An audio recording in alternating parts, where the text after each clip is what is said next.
Olá, meu nome é Maria Fernanda e como tema do nosso trabalho a gente escolheu a influência do deserto do Saara na floresta amazônica. Não é surpresa para ninguém que a floresta amazônica é um exemplo de biodiversidade em todo o planeta. O que muita gente não sabe é que grande parte dessa distinção biológica que ocorre lá pode ser mantida por nutrientes que vêm de muito longe.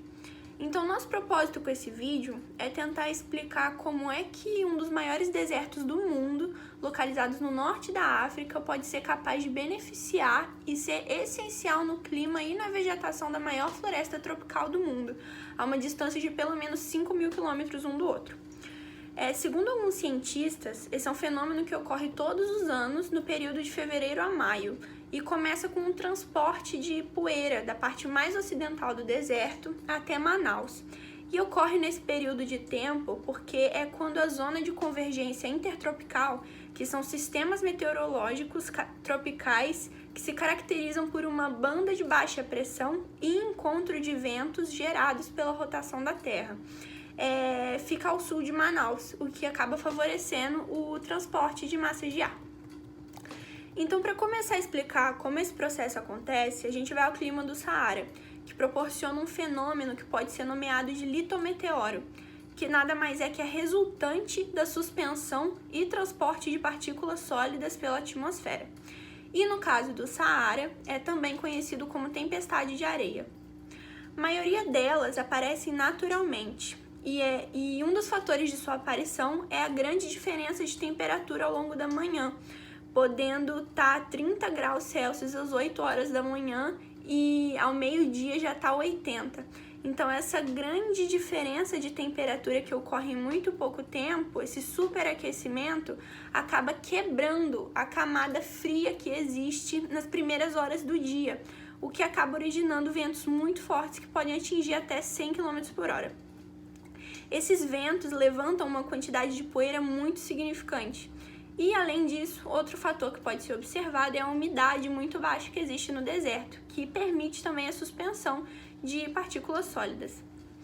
Apesar desses fenômenos serem predominantemente naturais, cada dia mais cresce a quantidade desses fenômenos por aparição humana, uma vez que o desmatamento e o esgotamento dos solos tendem a aumentar a área coberta pela areia, o que acaba facilitando a formação de tempestades. Essas partículas extremamente finas, juntamente com as massas de ar, são capazes de atravessar o Atlântico e se depositar aqui nas Américas. Olá, meu nome é Vinícius e eu vou dar continuidade na fala da Maria Fernanda. Chegando na Amazônia, essa faixa de poeira começa uma importância muito grande, já que essas partículas vindas do Saara são extremamente ricas em nutrientes, porque ela é basicamente rocha triturada fina e com vários elementos químicos na composição. Na floresta, ela vai se dividir em dois papéis. Um deles é facilitando a formação de nuvens para que haja precipitação e o outro é fertilizando o solo. Alguns estudos que foram feitos pela NASA calcularam que cerca de 182 milhões de toneladas de areia viajam para cá. E com ela, a região amazônica recebe em média 22 milhões de toneladas de fósforo, que é um fertilizante fundamental para o crescimento de plantas e que acaba compensando a perda desses nutrientes que a floresta sofre com chuvas e inundações. As plantas são capazes de absorver essa substância presente ali no solo e realizar funções básicas por meio do fluxo de matéria e energia da teia alimentar. O elemento é repassado para os outros seres vivos e quando eles morrem, os decompositórios começam a atuar em seus restos, fazendo com que os detritos retornem ao solo, formando assim o ciclo do fósforo, que é fundamental para a preservação da biodiversidade amazônica.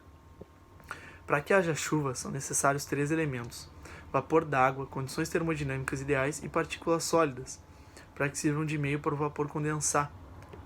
Os grãos que vêm do Saara vão atuar como núcleo de condensação de gelo, fazendo que as gotas líquidas, ao atingirem altitudes muito altas e temperaturas menores que menos 10 graus, congelem e formem gotas de gelo, que são eficientes no processo de formação de chuva amazônica. Foi comprovado que a poeira do deserto é responsável por cerca de 80% das chuvas amazônicas. E como as partículas são utilizadas para a formação das chuvas são extremamente ricas em nutrientes, a chuva também vai contribuir para uma cobertura de maior área de fertilização do solo. Para a comprovação de todos esses fatos, foram feitas várias pesquisas em laboratórios.